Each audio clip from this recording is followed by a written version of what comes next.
Over the last year or so, you might have noticed something strange happening. There's this mysterious wave of political change that's been sweeping across the globe, and frankly, it's moving faster than almost anyone saw coming. So that brings us to the big question. What, or maybe who, is behind all this? I mean, what kind of force is powerful enough to bring down established governments on different continents almost overnight? Well, that's exactly what we're going to unpack.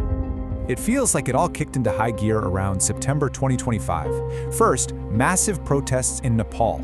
Then, not long after, similar scenes in Bulgaria. And by the start of 2026, this whole thing had gone completely global, popping up in countries across Asia, Europe, Africa, South America.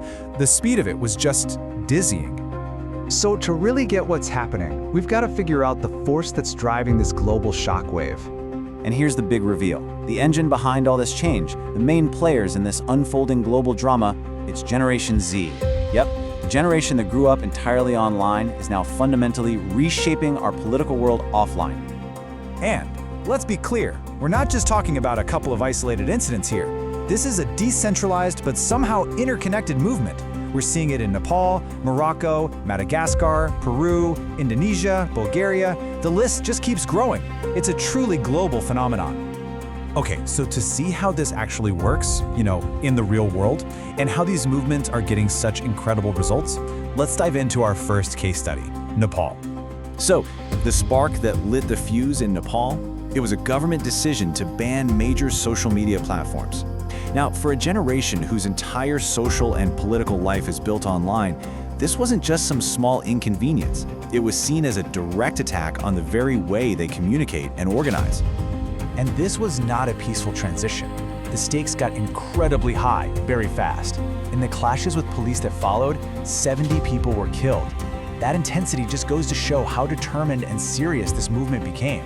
And you know what? The pressure worked. Within just days of the protests escalating, the Prime Minister had to resign, and the entire government came crashing down. It was just a stunning display of a new kind of political power. But here's the part that's truly crucial. In Nepal, it didn't just end with the protest. The movement actually translated its power from the streets directly into the halls of government. A brand new, youth-backed party won a landslide election just a few months later. This was a complete game changer, proving that protests could actually lead to governance. But this wasn't just a story happening in Asia. A very similar thing was playing out in Europe. So let's take a look at our second case study, Bulgaria. In Bulgaria, the sheer scale of it was enormous. People were furious about corruption, and more than 100,000 people, a lot of them students, poured onto the streets. At its peak, the capital city was brought to a total standstill. And the result? Pretty much a carbon copy of what happened in Nepal. Within weeks, the government resigned. And they even publicly acknowledged they were listening to the voice of the people. So that's another government on another continent with the same outcome. The pattern was becoming impossible to ignore.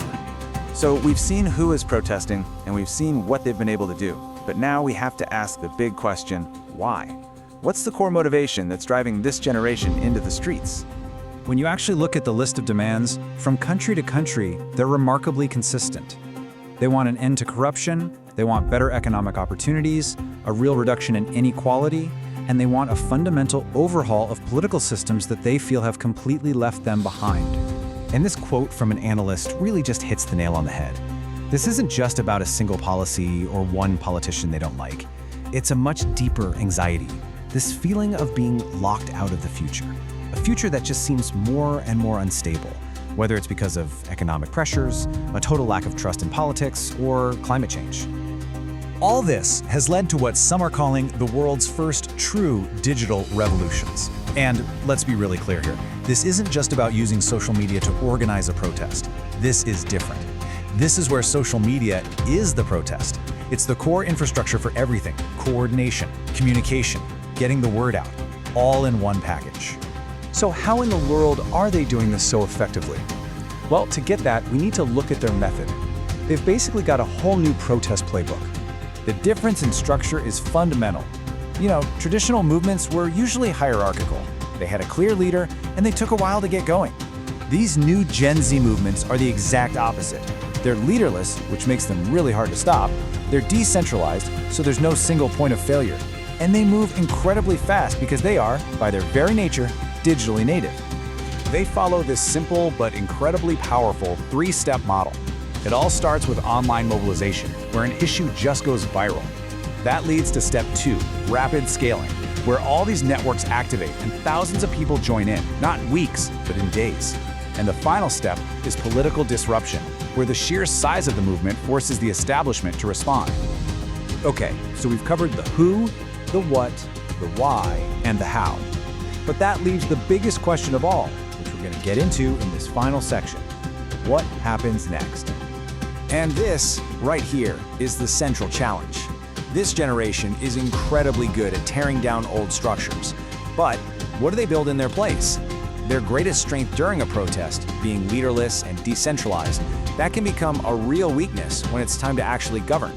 There's a genuine concern that without a clear plan, the old elites could just wait for the momentum to die down and slide right back into power. But whatever comes next, one thing is for sure, something has fundamentally shifted. A new political force has arrived on the world stage. It's digitally connected, it's globally aware, and it has proven beyond a doubt that it is completely unwilling to accept the status quo. And so that leaves us with this one final massive question. Is this just a temporary wave of anger that's going to eventually fade away? Or are we witnessing the beginning of a permanent shift in how global power is challenged, won, and used? The answer to that question is going to define politics for decades to come.